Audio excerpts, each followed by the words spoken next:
വാർത്തയിലേക്ക്. മുൻ പ്രധാനമന്ത്രി ഡോക്ടർ മൻമോഹൻ സിംഗിന്റെ വേർപാടിൽ അയലൂർ മണ്ഡലം കോൺഗ്രസ് കമ്മിറ്റി സർവകക്ഷി അനുശോചന യോഗം നടത്തി. ഹെഡ്ലോഡ് വർക്കേഴ്സ് കോൺഗ്രസ് ജില്ലാ ജനറൽ സെക്രട്ടറി KV ഗോപാലകൃഷ്ണൻ അനുശോചന യോഗം ഉദ്ഘാടനം ചെയ്തു.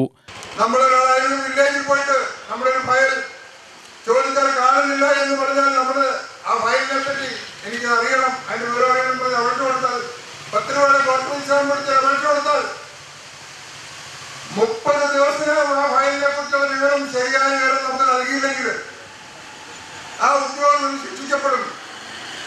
യാതൊരു സംശയം. അങ്ങനെയാണെങ്കിൽ രാജ്യത്ത് ബ്യൂറോക്രസി ചുവപ്പ് നാള എന്നൊക്കെ നാം പറയില്ലോ.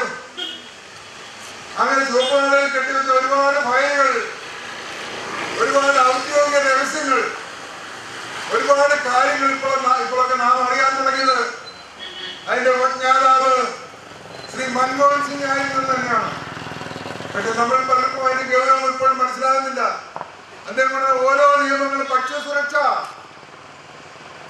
ആഹാരം കഴിക്കാനുള്ള അവകാശം, ആഹാരം ലഭിക്കാനുള്ള അവകാശം, അദ്ദേഹത്തിന്റെ കാലത്ത് ഉണ്ടെന്നുള്ള ഭക്ഷ്യസുരക്ഷ. മണ്ഡലം കോൺഗ്രസ് പ്രസിഡന്റ് SM ഷാജഹാൻ അധ്യക്ഷനായി. CPI ജില്ലാ കമ്മിറ്റി അംഗം KN മോഹനൻ, K കുഞ്ഞൻ, ഇന്ത്യൻ യൂണിയൻ മുസ്ലിം ലീഗിന്റെ പഞ്ചായത്ത് അംഗം Misriya Haris, A Sundaran, MJ Antony, VP Raju, S Kasim, C Arumukhan എന്നിവർ സംസാരിച്ചു.